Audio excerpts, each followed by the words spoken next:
Sa ibang balita, naging matagumpay ang 3 araw na pagdalo sa APEC Summit 2023 ni Pangulong Ferdinand R. Marcos Jr. sa San Francisco, California.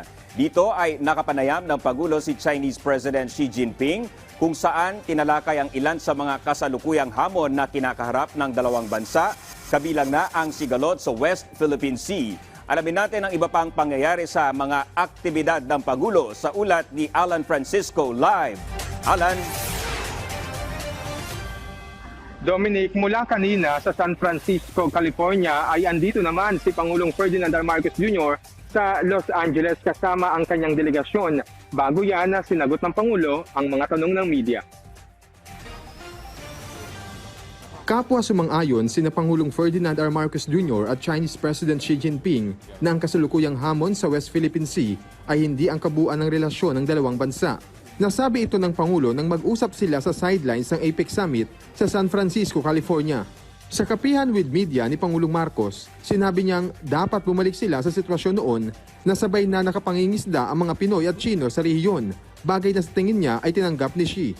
Ayon kay Pangulong Marcos, gusto niyang makausap si President Xi para masabi rito ang mga concern sa ilang insidenteng sangkot ang Chinese at Philippine vessels.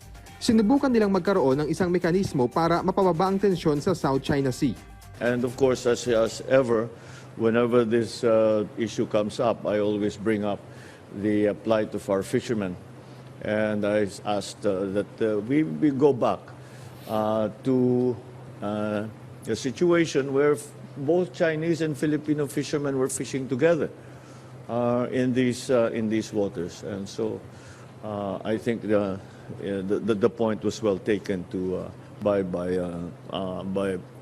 President Xi. Nagkaroon din siya ng bilateral meeting sa Pangulo ng Peru. Inimbitahan si President Marcos na bumisita roon. Ang Peru ang magiging chairman ng APEC sa susunod na taon. And host of APEC 2024. So pinag-usapan namin kung ano yung mga dapat pag-usapan during their APEC. If we have any suggestions. Hindi naman natuloy ang meeting ni Pangulong Marcos kay Tesla at SpaceX CEO Elon Musk dahil nagkasakit ang negosyante. Tagumpay naman ang pag-asalarawan ni Pangulong Marcos sa nangyaring APEC Summit 2023. We talked about climate change, we talked about AI, we talked about food security, energy security, and what part each of us can play in facing those challenges that the new economy, the new world economy has brought us.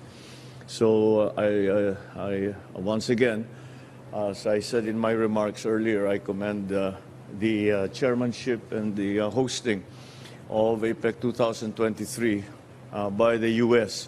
as they were able to provide for us a forum in which a good deal of important work was done in these past 2 days.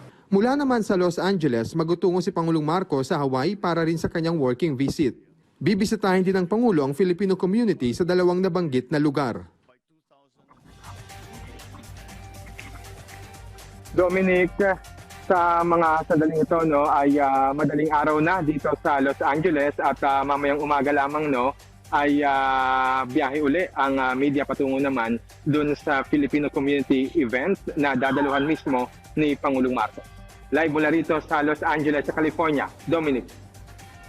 Alright, maraming salamat, Alan Francisco.